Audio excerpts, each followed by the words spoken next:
Hey guys, welcome to another episode of Chad's Beer Reviews. It's been a while since the last video review. It's nice to have taken a break. And I know I'm really overdue on this one. This is the 2014 edition of Bell's Hopslam Ale. I remember I did a trade with Mark Starr of the Hoppery. I think it was back in like January of 2010, and he sent me this. And I really liked it back then.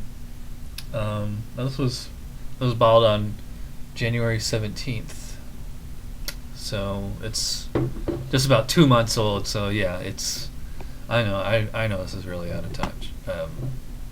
Anyways, let's get to the review. Nice looking beer, it's a nice orange color. It's pretty hazy.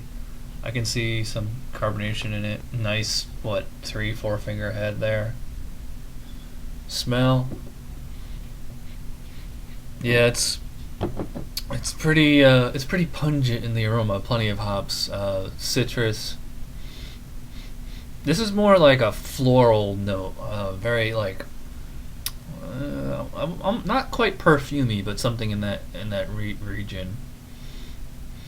Has a very clean smell, almost like a bit of like strawberry smell to it.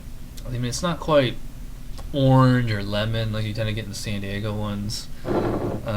I don't know if this is just they're too hearted, like super jacked up, or if it's a completely different recipe. I think it's a completely different recipe. Let me just read the description really. Starting with 6 different hop varietals added to the brew kettle and culminating with a massive dry hop addition of Simcoe hops, Bell's Hopslam Ale possesses the most complex hopping schedule in the Bell's repertoire. Selected specifically because of their aromatic qualities, these Pacific Northwest varieties contribute a pungent blend of grapefruit, stone fruit, and floral notes. A generous malt bill and a solid dollop of honey provide just enough body to keep the balance in check, resulting in a remarkably drinkable rendition of the double India Pale Ale style. Well, I'll be the judge of that. Cheers.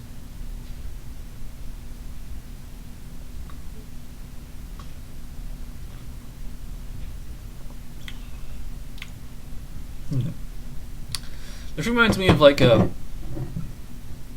East Coast IPA. It's not like pine per se, but it's like more in like that more dank, resiny type of hop character here. And it's not so much that it's bitter; it's just like that sticky kind of resininess to it.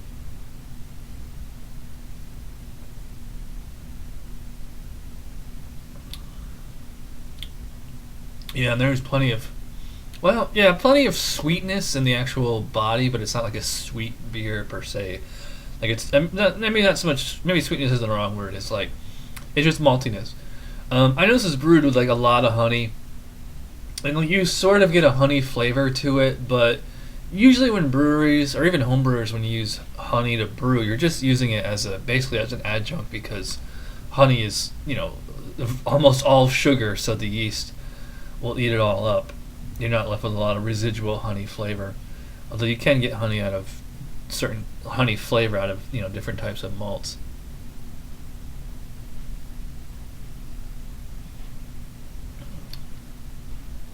Yeah, so up front you get the kind of maltiness. I mean, it's hard to pinpoint any specific malts. I mean, it's just more of the paler amber, maybe like amber, darker amber type malts. You get that honey in there. Then through the middle and on the back end, you just get the real kind of resiny bitterness. It's not like West Coast, it's not like Stone where it's like almost like tart citrusy hops. It's just like more of like that, real, hop concentrate almost. The alcohol's in there too. It balances really well with the beer. I mean, I noticed it, you feel it in the throat going down, but it's not like a burning sensation. I let this sit out for I think about 20 minutes before I started shooting this review. It's really smooth. It's kind of like a thicker body. I would not call it crisp. I mean, it's certainly not refreshing, but it's it's a pretty big beer, but it's not difficult to drink.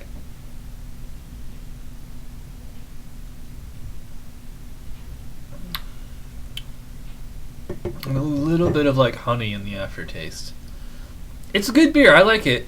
It's not quite as good as I remember. I think they change the recipe every year. Because I remember the one I did back in 2010. It smelled and tasted like high C ecto cooler. If you remember that, I mean, go back watch that review or somebody else's review. This seems like a completely different beer to me, but I mean, it's been 4 years, so who knows? I like it a lot. I'm not in love with it. I think it's like a really solid, double IPA. All right, let's rate it here on Rate Beer. Aroma, I mean, it smells good, but it doesn't smell fantastic. I'll give it an 8 out of 10 on aroma. Appearance, I mean, I think it looks pretty good. A little bit of haze. Can't really see the carbonation anymore. Pretty good lacing. Probably give it a 4 out of 5 on appearance. Probably could go 5. Taste. Yeah, I mean, it's a nice taste. I'll give it an 8 out of 10. Palate, like I said, smooth, drinkable. I mean, it's a big beer, but it doesn't feel big. Like, it's not like weighing me down or anything. This is the last beer in the 6-pack, so obviously, I mean, it's not like I'm just drinking this now. I've had quite a few over the last few months. I'll probably give it a 4 out of 5 on palate. I mean, you still got like some of that booze character there, but otherwise it's really efficient. Overall, maybe like a 16, maybe 17. I give it a 16 out of 20. I mean, yeah, to me, it's like it's a very good beer, but it's not quite as up there with the 9s and 10s, the all-time greats. Like, I mean, this is really, really good, but it's not quite as good as I remember. That's not to say it doesn't live up to the hype. I mean, it's just a hard beer to come by. It's nice we can get Bell's now in Albany. So yeah, that total score is a 4.0, which is a 8 out of 10 on my scale, which is very good, which is exactly what I've just been saying this whole review. So yeah, there you go. 8 out of 10 for Bell's Hopslam 2014 edition. We got some other re-reviews coming up. 2014 is the year of the re-review for me, so. Alright, so thanks for watching, and I will see you around. Cheers.